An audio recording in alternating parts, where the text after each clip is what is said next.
لەوە تا ساڵێک دوایەوەی حکوومەتی عێراق ڕاگەیاند داعشی شکست داوە گەلێک خەڵک هێشتاش لە کەمپی ئاوارەکان و لە ناوچەکانی دیکە لە عێراقدا لە دۆخێکی گەلێک نالەباردا دەژین.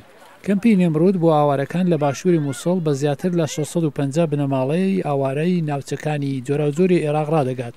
بەڵام ئاوارەکان زۆربەی خەڵکی مووسڵ تەلعفەر و شەنگارن. ئەو کەمپە ڕۆژەکانی هەینی و شەممە تووشی بارانێکی قورس بوو. دانیشتوانی ناچار کرد بۆ قوتابخانە و مزگەوتەکانی دراوسێ بچن.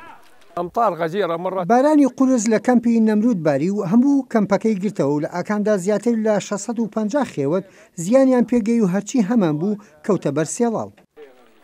زۆرینەی ئەو ئاوارانە ناتوانن بگەڕێنەوە چونکە لە ئاکامی کردارەکانی لەشکری ماڵەکانیان لەکی سووە و خانۆکانیان ساز نەکراوەتەوە یان خزمەتگوزاریان بۆ دابین نەکراون. دەبێتە ساڵێک و 4 مانگ کە لەو کەمپەداین لە ڕاستیدا ماڵەکانی ئێمە لە تەلعفەر بوون و دەزانی هەمویان ڕوخان هیچ بژارەیەکمان نییە بێجگە لەوەی لەو کەمپەدا بمێنینەوە هیچ شتێکمان نییە ئێمە بۆ کوێ بچین. هەروەها ئەوانەی لە ئاکامی شەڕ پەڕیوەبوونە لە بەردۆخی ئاسایش دەترسن بگەڕێنەوە ئەو ناوچانەی پێشتر لە چەنگ داعشدا بۆ بەڵکو و تۆڵیان لێبستێنەوە. بەڕێوەبەرێکی داکۆچیکار لە ئەنجومەنی پەناخوازانی نۆروێژی گوتی کە ئەو کەمپانە شێوازی دروستکردنەکەیان بۆ هەمیشەی نییە بۆ حاڵەش ئەوە ماوەی 4 ساڵە بەردەوامن. لە وەتای ساڵێک حکوومەتی عێراق شکستی داعشی لە عێراق ڕاگەیاند زیاتر لە 1,800,000 ئاوارە لە سەرانسەری عێراقدا هەن 500,000یان لە کەمپەکاندا دەژین کە لە دۆخێکی زۆر خراپدان.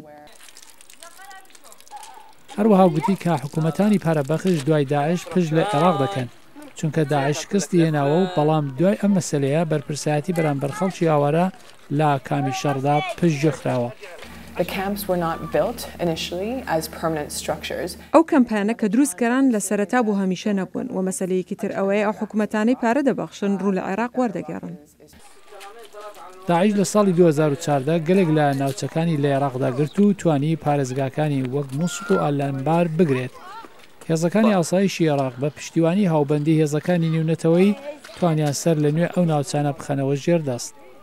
بە گوێرەی ئەنجومەنی پەناخوازانی نۆروێژی زیاتر لە 1,800,000 کەس لە عێراق هێشتا ئاوارەن و 9 میلیۆن لە کەمپەکاندا دەژین.